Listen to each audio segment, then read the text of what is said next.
Welcome to this week's edition of Worldview. I'm Alex. And I'm Walter. American and Afghan troops are driving the Taliban out of Kandahar city as a part of Operation Dragon Strike.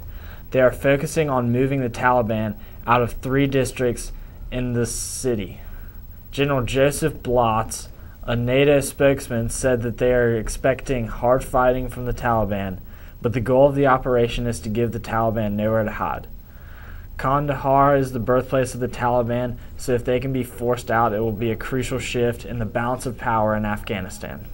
Recently, there have been attacks on art galleries in Istanbul, Turkey. This comes as a shock because normally outbreaks of rage are rare in Istanbul, a city with a low crime rate. 6 suspects of the attack were detained, but the motive has not yet been explained. These attacks could be happening because younger and newer artists and collectors are seen as snobbish and disruptive by the older population. Another reason could be that there were alcoholic beverages served at some of these galleries, and Islam does not permit the drinking of alcohol. In Afghanistan, insurgents are putting common items into bombs to make them more deadly. Deaths have increased from a dozen in March to about 100 every month over the summer. Some of the items found in the bombs are nails, screws, bolts, metal coins, and ball bearings. A soldier injured by one of these bombs was left with a 3-inch bolt lodged in his head. China has renewed their 1979 policy that limits couples to only 1 child. China is hoping that this will reduce their population. Some couples who are seeking a specific gender child and do not get the gender they want are begging for another chance, aborting the child, or even abandoning them. As a result of this new policy, about 400 million births have been prevented.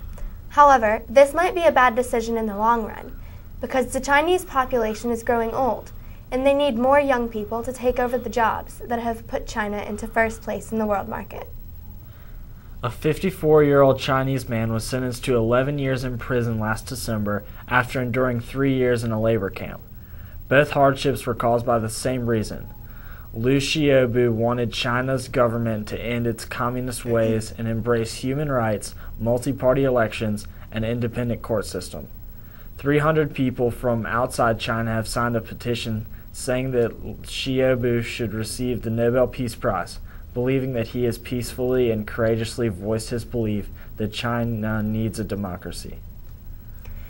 In a meeting of the United Nations General Assembly this week, the president of Iran declared that the 9/11 attacks were a conspiracy. The United States and its allies walked out of the meeting and commented that the president's remarks were delusional and predictable. Despite the disagreement, the United States is still trying to negotiate with Iran. In 2007, about 20 miles out of Abu Dhabi, work began on the first zero-carbon city. When this project was announced, the rest of the world did not take the builders seriously. Now the city is ready for people, and the world is reconsidering their first opinion. Masdar is built as a hot place, but architects designed wind towers that circulate air down the streets, making the temperature feel about 70 degrees cooler. The city also has cars that drive themselves and let out no gases harmful to the environment. Just choose your destination on a screen and the car will take you there. The Athletes' Village at the Commonwealth Games in New Delhi, India is being described as unsuitable for human habitation.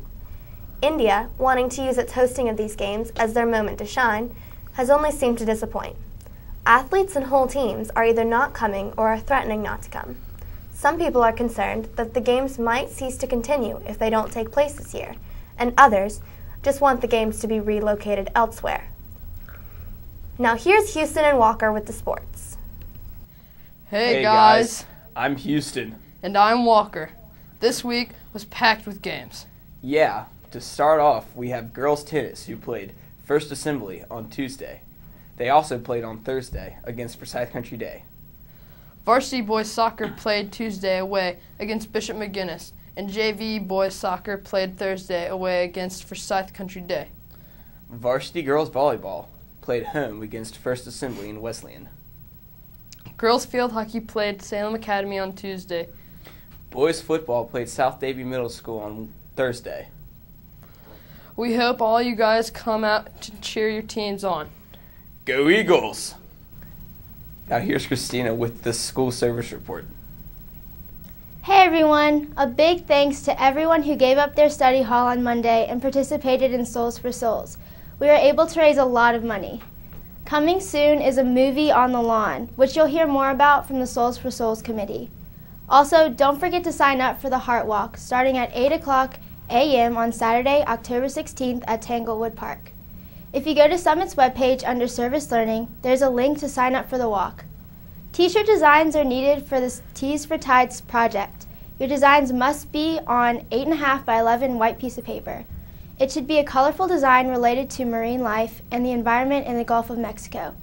You can also include a front and back design. All designs are due Thursday, October 7th in the folder outside the upper school office. Don't forget to vote for your favorite designs when they are posted.